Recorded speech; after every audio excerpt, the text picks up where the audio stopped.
Allah Subhanahu wa taala. Kita nanti coba untuk explore lagi mencari informasi berkaitan dengan hal ini. Monggo.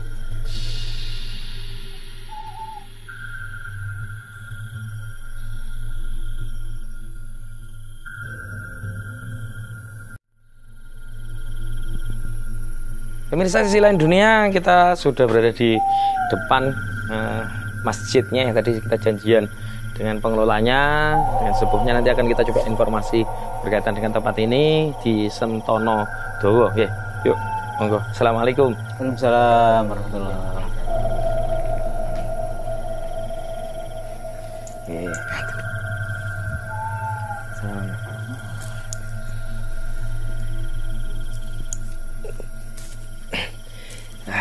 Alhamdulillah.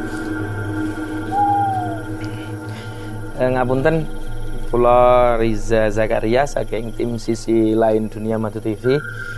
Niki wau ziarah silaturahim datang makam Sentono Dowo. Nggih, panjenengan Pak sinten? Imam Maskur. Pak Imam Maskur. Pak Imam Maskur panjenengan sebagai pengelola. Untuk sementara ini belum dapat amanah untuk mengelola itu. Oh, ngoten. Menggantikan sementara lagi.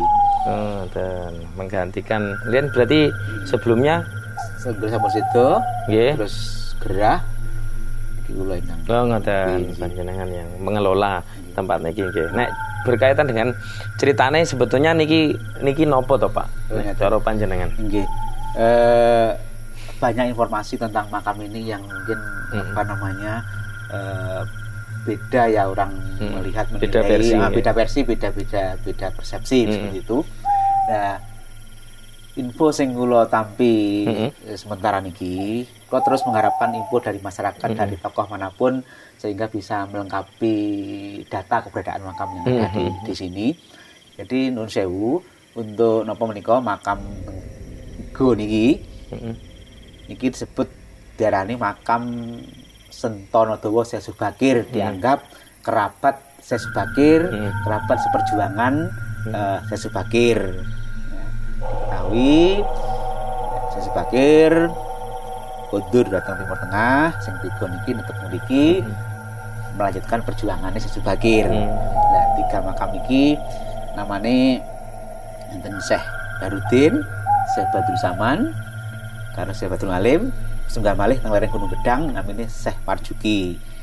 Dan ini dengan keterbatasan wawasan pengetahuan tentang makam, makanya kalau sangat berharap sekali lagi dari saudara manapun yang banyak mengenal sejarah makam di Pulau Jawa khususnya ini bisa memberikan informasi yang sebenar-benarnya sehingga kami sebagai pengelola niki yang bertanggung jawab di pasrah ini bisa memberikan informasi yang sebenar-benarnya dan harapan saya seperti itu.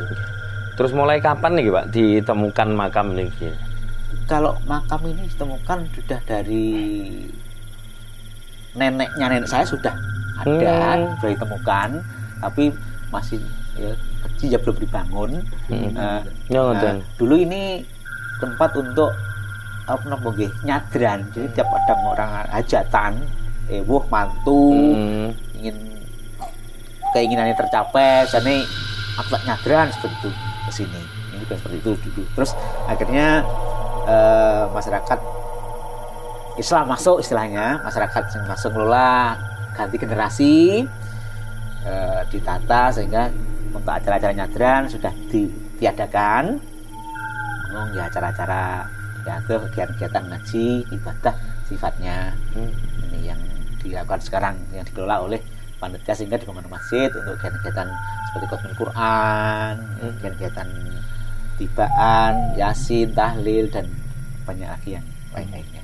Berarti memang makam niki tiga niki memang dari dulu memang sudah ada ngoten nggih. Sudah ada. Cuma ada penanda-penandanya ngoten nggih memang niki nggih. Tandanya. Men ditandani napa ngoten lho nek sadurunge dibangun niki. Ini cuma makam, hanya makam. Tapi sik apa niki rata dengan tanah. Tidak dengan tanah, cuman patok nisan kan. Nggih. Tiga nih terus agak dibuka di inggil niku. Nanti sama menika dibangun sedemikian rupa. Terus ini untuk yang bangun ini dari masyarakat sendiri atau swadaya masyarakat atau memang ada bantuan pihak-pihak lain yang membantu nih Pak? Untuk pembangunan masjid dan sarana sekitar masjid, itu dana didapatkan saking niki buka namanya makom khusus. Nanti sing mawon sing jariah niki ada nominal batasan tertentu.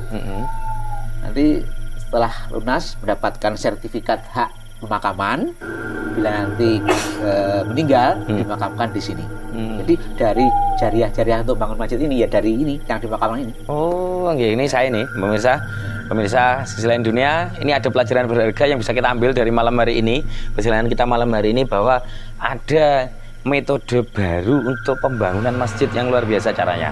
Jadi infak dari panjenengan yang mau infak, mau jariah, mau silahkan jariah untuk kepentingan masjid ini, untuk pembangunan masjid ini, dan nanti setelah panjenengan selesai untuk infaknya dalam jumlah tertentu, maka panjenengan berhak untuk dimakamkan di belakang masjid. Itu luar biasa ini. Ini luar biasa ide ini. Karena ide ini jarang, Pak. Ide membangun masjid dari bahasanya nanti setelah meninggal panjenengan akan dimakamkan di baratnya masjid. Ini jarang kita temukan. Rata-rata kan biasanya kita wakafkan masjidnya, itu diwakafkan sekian meter, sumbangan apa, sukarela dan sebagainya. Tapi ini luar biasa menarik. Mungkin bisa ditiru di tempat-tempat yang lainnya seluruh Indonesia, nggih. Ini pelajaran berharga dan malam hari ini. Karena ada manfaat khusus ketika seseorang itu dimakamkan di belakang masjid. Mohon maaf, ini tidak mengecilkan panjenengan-panjenengan yang dimakamkan di pemakaman umum atau pemakaman yang lain.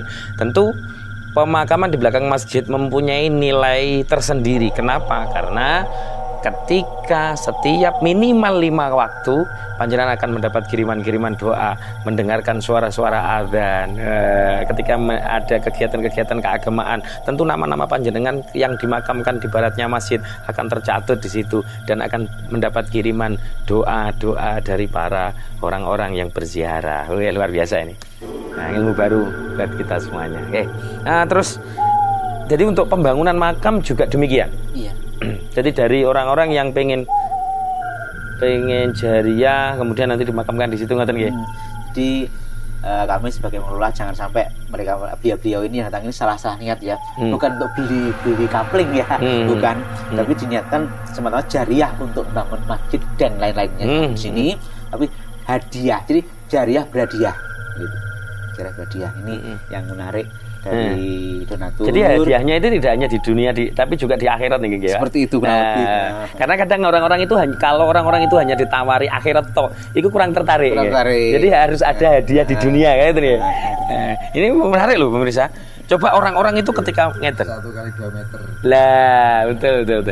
Coba orang itu ketika ditanya ngeten. Kenapa sholat itu? Karena mereka rata-rata hanya mengharapkan hadiahnya di sana. Coba ketika itu di dunia itu dinampakkan. Orang yang sholat akan dikasih uang 1 juta. Wah, orang akan berduyun-duyun untuk sholat ya. Di masjid. Lah, iya. Tetapi karena mereka itu nggak dinampakkan di dunia. Nah, ini luar biasa. Jadi ini kemudian ditampakkan di dunia bahwa nanti ketika jenengan sudah meninggal dimakamkan di sini. Ya, luar biasa ini pengelolanya ini. Ini ilmu baru ya buat kita semuanya. Panjenengan nanti bisa ditiru nih, Bu. Nah, dimanapun panjenengan berada mungkin bisa diterapkan juga ilmu ini ya. Nah, terus setelah ini dibangun banyak juga yang ziarah teng mriki mboten Bapak niki. Banyak. Kalau lihat buku tamu tidak hanya dari Jawa Timur saja, ada dari Kalimantan, Sulawesi. Jadi sudah mulai rombongan bis ya, seperti makam-makam Wali Songo sudah mulai seperti itu.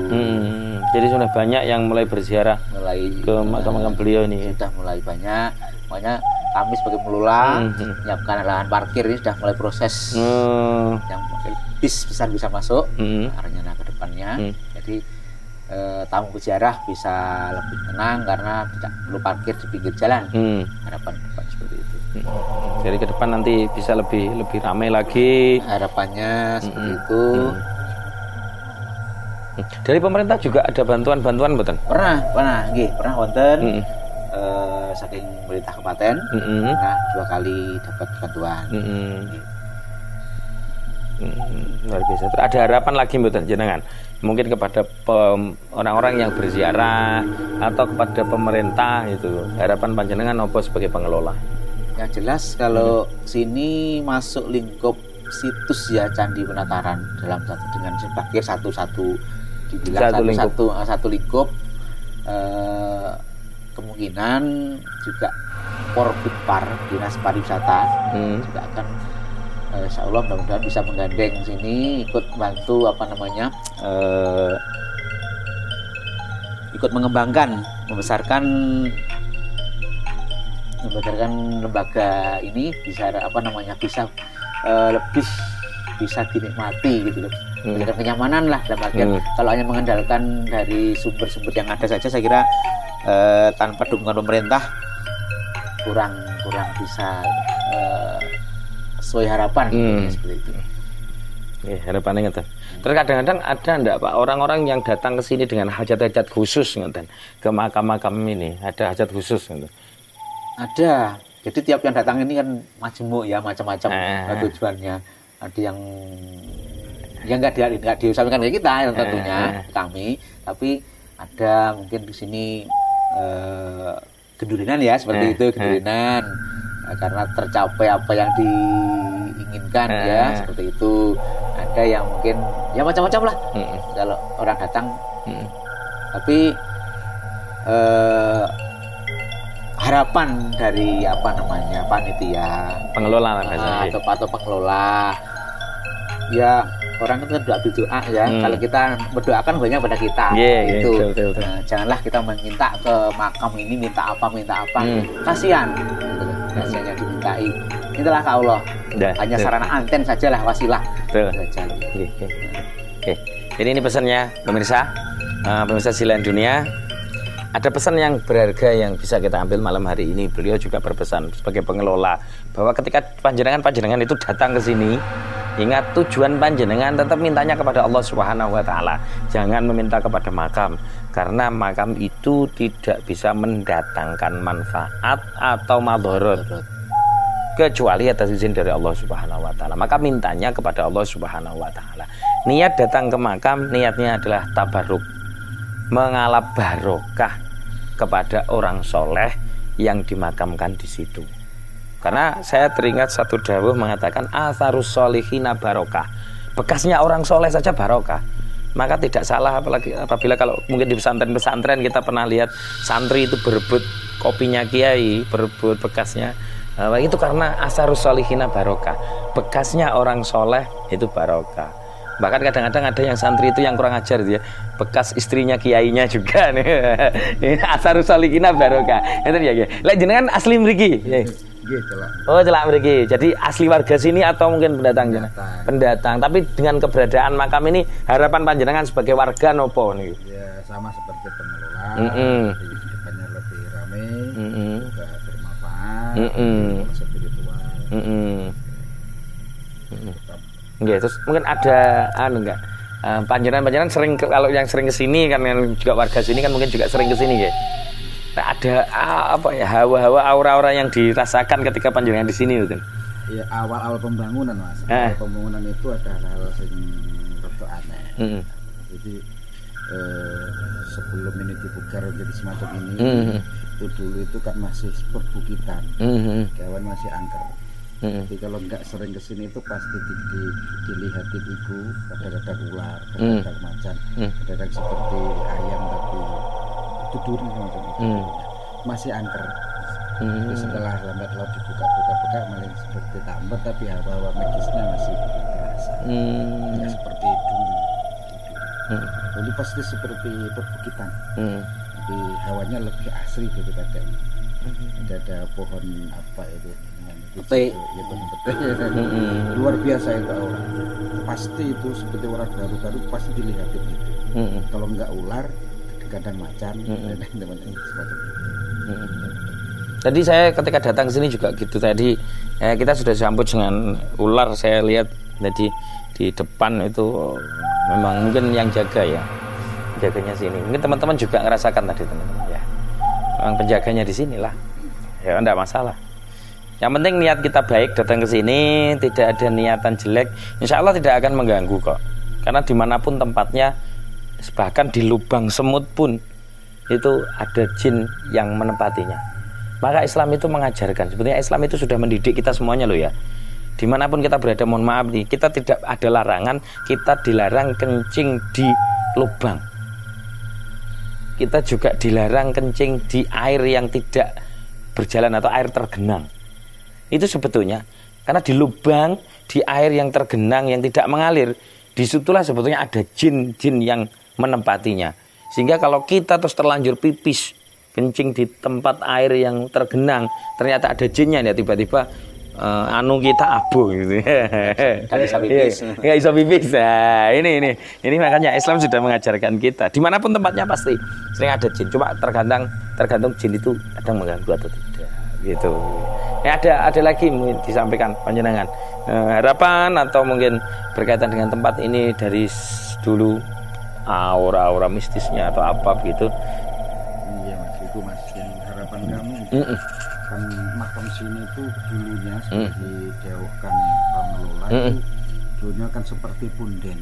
Di situ orang-orang yang nyadran bahasanya. Berhubung sudah dibangun semacam ini bagus gitu. Nah, kita sebenarnya itu untuk memperjelas bahwasanya beliau yang dimakamkan itu siapa. Dari baik itu perlu dijelaskan. Karena apa? Karena sudah menjadi opini masyarakat bahwasanya makam ini makam danyangan atau apa ya. Itu perlu dijelas lagi. Mohon dari tim dari Mas ini bisa mengeksplor bahwasanya siapa tuh yang dimakamkan di sini sebenarnya. Jadi biar masyarakat lebih tahu, lebih yakin bahwasanya itu makam yang betul-betul ada keramatnya. Terima kasih Pak, terima kasih juga, dan mohon izin nanti ke depan mungkin kita akan eksplor dari sisi gaibnya, juga kita akan telusuri siapakah beliau yang dimakamkan di sini dan eranya kapan mungkin dan namanya siapa, atau mungkin bisa kita eksplor sejarah dari beliau sehingga dimakamkan di sini, sehingga bisa memberikan informasi yang benar, yang tepat, yang bisa dipertanggungjawabkan kepada masyarakat. Jangan kemana-mana, ikuti perjalanan kami tetap di sisi lain dunia.